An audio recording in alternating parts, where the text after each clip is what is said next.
हाय दोस्तों, कैसे? उम्मीद करता अच्छा होंगे। अल्हम्दुलिल्लाह मैं भी अच्छा हूँ। भाई आज जो बात करेंगे सर्बिया वेयर हाउस जॉब के लिए। काफ़ी भाई लोग जो है जो यूरोप में चाहे सर्बिया में कहीं भी अप्लाई करते हैं, 80 to 85% लोग वेयर हाउस में ही अप्लाई करते हैं। तो आज उसी के बारे में अपडेट है, उसी के बारे में बात करेंगे।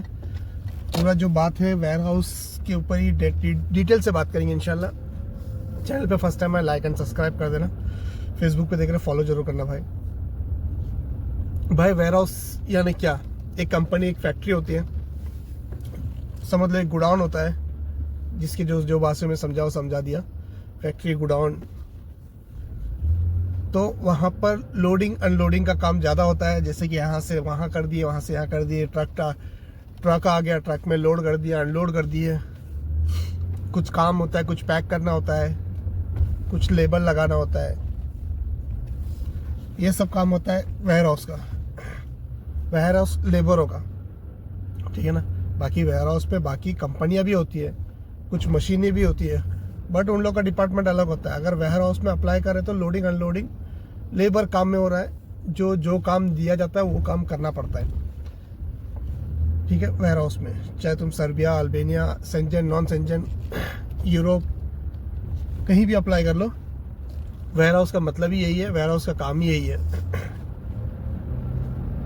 मेरे से अच्छा कोई नहीं जानता है सर्बिया में वेयर हाउस के बारे में, ठीक है ना भाई।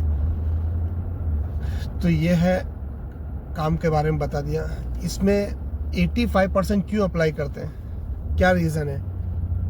क्योंकि मेन रीज़न ये है कि कोई काम आए चाहे ना आए, कोई लैंग्वेज पता चले या ना पता चले, चाहे सर्बियन लैंग्वेज हो, इंग्लिश हो, तो इजीली मिलने वाला काम ये एक है, बहुत इजी। किसी कोई ऑप्शन ही नहीं है किसी के पास, तो ये काम है warehouse helper, warehouse helper. But अच्छा काम है, ये नहीं बोलूँगा नहीं है, बट सैलरी जो है वेयर हाउस में 500, 550, 600, 650 के ऊपर नहीं मिलती है वेयर हाउस में। ये बात याद रख लेना, सर्बिया की बात कर रहा हूँ। इससे ज़्यादा तुम्हारी इंक्रीज़ होएगी नहीं। 650 लास्ट बता रहा हूँ, इससे ज़्यादा होएगी नहीं। कंपनी आपको अकोमोडेशन देगी और फूड के लिए पैसा दे देगी। 100 यूरो के आसपास में आपको कंपनी पैसा दे देगी। काम अच्छा है, बुरा नहीं है, बट वीज़ा का रेशियो आपको 100% work permit, offer letter, contract letter आएगा 100% आएगा। मैं खुद बोल रहा हूँ, अगर जेन्युइन एजेंट है 100% आपको ला के देगा, और जेन्युइन ला के देगा। बट उसके बाद क्या, आफ्टर सबमिशन क्या होएगा? क्या अप्रूवल आएगा आपको? अगर अप्रूवल आ गया तो क्या वीज़ा लग जाएगा, वीज़ा स्टैंपिंग हो जाएगा? ये जो बात है, ये क्वेश्चन मार्क है। आफ्टर वर्क परमिट सबमिशन होने के बाद आपको अप्रूवल आएगा कि नहीं आएगा?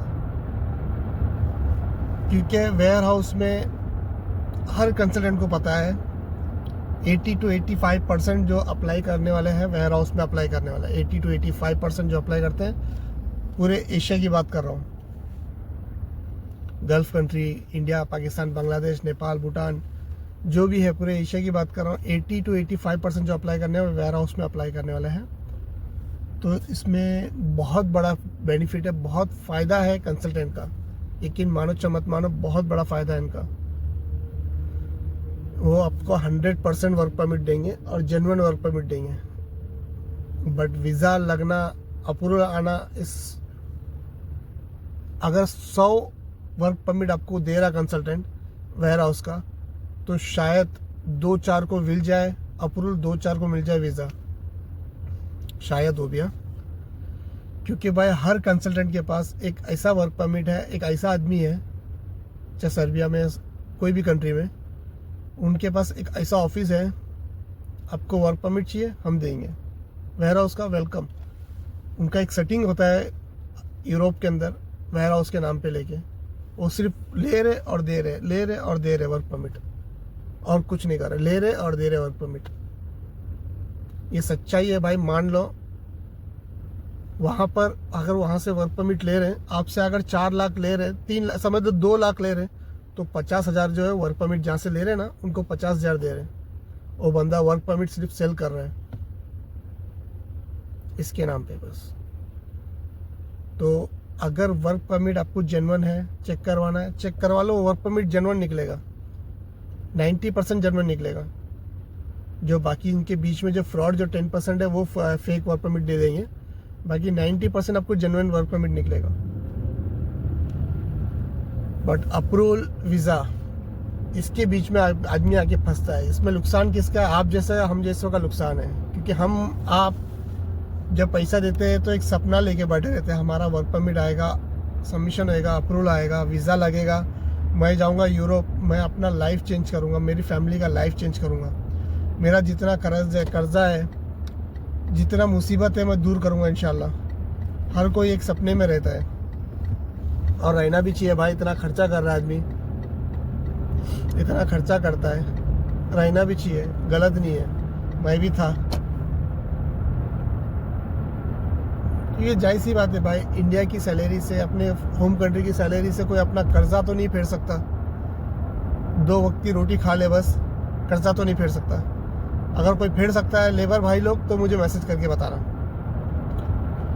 चटनी रोटी खा के अपना दिन गुजार सकता है, बड़े सपने कभी नहीं देख सकता। अगर कोई हेल्पर कैटेगरी में इंडिया, पाकिस्तान, बांग्लादेश में काम करके, मजदूरी करके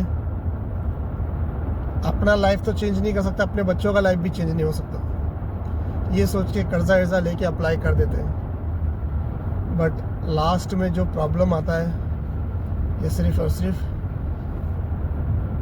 धोखा ही मिलता है। जब उस टाइम पे ऐसा फील होता है भाई, 3 लाख, 2 लाख, 4 लाख, 5 लाख, पता नहीं कितने लाख जब डूबता हुआ नज़र आता है आंखों के सामने, जब इतना पैसा डूबता हुआ नज़र आता है, जब हमारा कर्जा डूबता हुआ नज़र आता है, तो आदमी एक डिप्रेशन में चले जाता है। मजाक नहीं कर रहा, आदमी यह डिप्रेशन में चल जाता है। अगर उनके पास आगे काम है, काम कर रहा है बंदा, तो ठीक है। अगर काम धंधा छोड़ के, हर कुछ छोड़ के भी सिर्फ सपने में बैठा था, तो उस बंदे का सोचो जो डिप्रेशन में बैठा होगा, उसको कैसे डिप्रेशन से बाहर लाए। वो फैमिली का कितना दबाव रहेगा उसके ऊपर, बेचारे के ऊपर।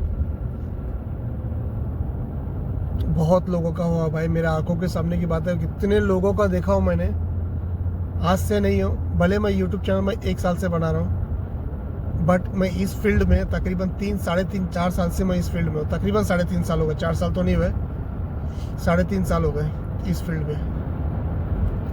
मैंने इतनों को देखा हूँ रूठते हुए, टूटते हुए, रोते हुए। उसमें से बहुत कम आए जो खुशी से आए। तो भाई मैं यही बोलूँगा, आपका जो हुनर है ना, हुनर के हिसाब से अप्लाई करो जॉब। आपका जो हुनर है, हुनर के हिसाब से अप्लाई करो। और आपका कंसल्टेंट बोलता है नहीं आप वेयर हाउस में अप्लाई करो, वहाँ पर जाके बदली हो जाएगा, आपका लाइफ चेंज हो जाएगा, मत करो भाई ऐसा। हर चीज़ अपने कंसल्टेंट के भरोसे पे मत छोड़ दो। कुछ अपना भी दिमाग लगाओ, कुछ अपने बारे में सोचो और अपना दिमाग लगाओ। कंसल्टेंट भरोसा करने वाला है, रिश्तेदार है, ये है, वो है, भाई वो आपकी मर्जी है। अगर रिश्तेदार है तो रिश्तेदार में रहने दो। मैं तो यही बोलूँगा, सोच समझो। आप अपना पैसा दे रहे हो, रिश्तेदार का पैसा अगर कुछ हो गया तो रिश्तेदार माफ़ तो नहीं करने वाला। आपका पैसा है, सोचो समझो, दिमाग लगाओ, फिर काम करना। मैं ये नहीं बोल रहा हूँ हर एजेंट फ्रॉड है। मेरे पास दोहा कतर में ऑफिस है, उनका Dubai, Abu Dhabi, Sharjah, Kuwait, Oman और बहरीन, सऊदी, यहाँ पर इनका ऑफिस है। अगर चाहे तो काम करवा सकते हैं। मैं फिर भी यही बोलूँगा 100% वो आपको वर्क परमिट 100% जेन्युइन देंगे। वीज़ा लगने का कोई गारंटी मेरे पास से मत लेना भाई, मैं किसी के पास की गारंटी नहीं देता। ओके ना। जो भी डाउट है, अगर आप लोगों को कोई डाउट है, पूछना चाहते हो, तो आप मुझसे यूट्यूब चैनल पे मैसेंजर, इंस्टाग्राम का लिंक दिया हूँ, मैसेंजर पे मैसेज कर लेना। खास करके मैं मैसेंजर पे मैं रिप्लाई कर देता हूँ, इंस्टाग्राम बहुत कम ओपन करता हूँ क्योंकि बिज़ी रहता हूँ भाई, माफ़ी चाहता हूँ, बिज़ी रहता हूँ, बहुत ज़्यादा बिज़ी रहता हूँ, तो मैसेज नहीं कर पाता हूँ। बट यूट्यूब में जो मैसेज करते हैं उनको 100% रिप्लाई करता हूँ। मैसेंजर पे जो भी करते हैं उनको 100% मैं रिप्लाई करता हूँ। जो भी डाउट है आप लोग पूछ सकते हैं मुझसे, कोई भी कैटेगरी के बारे में, यूरोप में, सेंजन, नॉन सेंजन, जो भी डाउट, जॉब के रिलेटेड कोई भी डाउट हो, एजेंट, कंसल्टेंट, कुछ भी डाउट हो, चाहे मेरे से पर्सनली कुछ बात करना है तो भी पूछ सकते हैं आप लोग। मैसेंजर पे जाओ, वॉइस मैसेज करो, इंशाल्लाह आपका भाई ज़रूर आपको रिप्लाई करेगा। उम्मीद करता हूँ आप लोगों को ये वीडियो अच्छा लगा तो प्लीज़ भाई सपोर्ट करना। आपका सपोर्ट ही मुझे मोटिव है। आपका सपोर्ट ही मुझे मोटिव करता है अगला वीडियो बनाने के लिए। ओके भाई, टेक केयर, फिर मिलेंगे इंशाल्लाह। अल्लाह हाफिज़, बाय।